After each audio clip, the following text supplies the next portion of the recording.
যশোর সদর উপজেলার নোয়াপাড়া ইউনিয়নের পাগলাদাহ এলাকায় ছুরিকাঘাতে শহীদ নামে এক যুবক নিহত হয়েছেন। শনিবার বিকেলে এই ঘটনা ঘটে। নিহত শহীদ ওই গ্রামের বাসিন্দা। তিনি স্থানীয় মোহাম্মদ বসিরের ছেলে। কালকের জ্ঞান নাম রিক্সা কারাকারি হয়েছে কালকে। আজকে আমরা মূলত রিকশাটাই নেবে, আমি আজকে জানি আসার পথে এই কালকে পথে ভাই কইছে ওরা যে আমি নেছে রিকশা নেবে। কারো কি হচ্ছে ঢাকায় দিতে গেলাম, তোর বড় বাবা নেই, গেলাম ঢাকাতে গেলাম, তোর বড় বাবা নেই, সিজা তোর বড় বাবা নেই। ও পিছন থেকে মিরাজ আইছে, মাঝাতে এরকম একটা চাকু বের করলো, বের করে এরকম ধরে নিয়ে এরকম ধামাচাপ মারি। আমি বললাম কি যে আব্বা একটু আগে দেখো দিন, আগে ভাই আসে নাকি।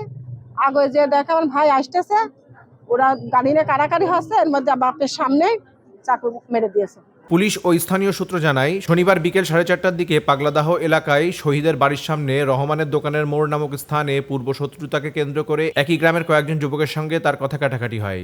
এক পর্যায়ে তাদের ছুরিকাঘাতে গুরুতর আহত হন শহীদ। পরে হামলাকারীরা ঘটনাস্থল থেকে পালিয়ে যায়। আহত অবস্থায় শহীদের বাবা তাকে উদ্ধার করে যশোর জেনারেল হাসপাতালে নিয়ে যান। হাসপাতালের জরুরি বিভাগের চিকিৎসক পরীক্ষা নিরীক্ষা শেষে তাকে মৃত ঘোষণা করেন। তার সাথে যে স্বজন ছিল সে বলেছে তাকে ছুরিকাঘাত করা হয়েছে। তারপর আসার সাথে সাথে রোগীটাকে আমরা দেখি এবং তাকে মৃত বলে মনে হয়। তখন আমরা ইসিজি পরীক্ষা করে একদম নিশ্চিত হই এবং শরীরে আমরা দুটো ক্ষতচিহ্ন পেয়েছি। বুকের উপরের দিকে একটা ক্ষতচিহ্ন এবং বুকের বাম পাশে একটা ক্ষতচিহ্ন পাওয়া গিয়েছে।